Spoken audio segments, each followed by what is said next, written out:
Good morning, friends. It's Grania here, Numbers for Success. And this is your Numbers for Success numerology forecast for September 2021. So, friends, September is a ninth month, and the nine is all around integrity. It's around mindfulness and kindfulness.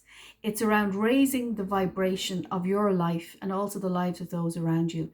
It's very much around the higher self. So very much about connecting in with divine energy, with source, with spirit. And it's very much around you taking responsibility for what's going on in your life. We also have the 5 energy because 2021 adds to a 5, and the 5 is all about changes. So there's still going to be changes that come in, but when you add 9 and 5 together, you get 14, and that therefore means September, energetically wise, is a 5 month. Now, in order for things to change, things have to fall down and also be rebuilt up. And that's what the 9 and the 5 are all about. It's about letting go of the old and worn out and no longer works, the systems that no longer work, and bringing in new, divine and practical solutions to living on the earth at this time.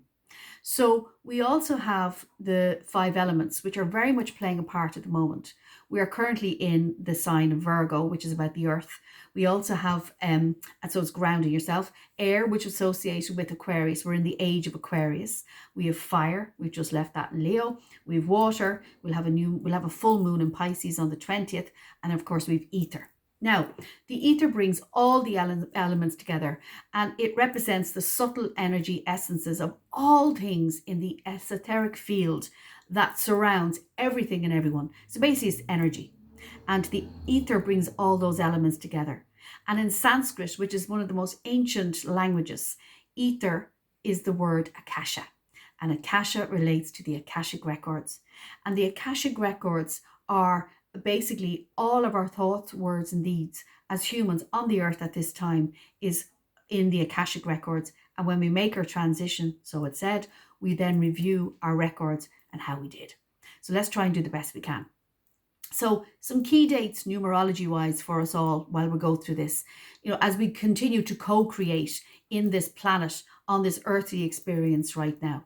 So the first date is the 6th of September. It's a new moon in Virgo, and it's a very important moon because there's also an asteroid called Nessus, which is sometimes called the ancestral healer. So this new moon, while we can create a new reality in many ways in our own experiences and set new intentions, we have that asteroid kicking in there, which can also bring up ancestral wounds to be healed. So get some support around that. That's something I do all the time, help people to understand their history in order to understand what the present is about. The next date I would say is the 9/9, of course, which is sometimes called, it's a code in numerology to say wake up and smell the coffee. It's also a time to very much recognize letting go, feng shuiing what no longer serves in your life experience and bringing in the new. 9/11, we'll always associate it, I guess, with what happened in 2001, but it's also a light worker's message to get up and actually start using your gifts that you've come in to do. It's like a nudge. Wake up and tap into your light workers way. We're all light workers who are here to learn about the light, so bring it on. The next most important date would be the September 20th. There is a full moon in Pisces, bit of a moody, emotional mood. So just be mindful of what's going on in the earth at the time. It's transitioning, of course, into Libra, which again is about the head and the mind and relationships and balance. So there could be a little bit of a topsy-turvy day that day. But then you also have the autumn equinox here in the Northern Hemisphere, where light and dark are more or less in equal balance as we head into, in our place, the winter season. It's hard to imagine that we're 9 months into this year already. And then with Mercury, my planet that I'm ruled by, will come into retrograde until October the 18th. Now, Mercury is just a planet of messages and communication. So it's just being mindful of what we're saying and thinking and feeling. Remembering we're in this etheric field together. We are all co-creators at this time, making this a time to raise the vibration individually, but to raise the vibration of the earth.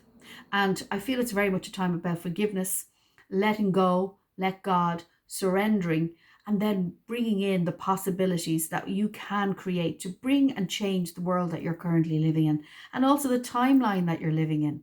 We can change it. So friends, many blessings. Thank you for all your love and support. You know where to find me, numbersforsuccess.com. Until we talk again, much love.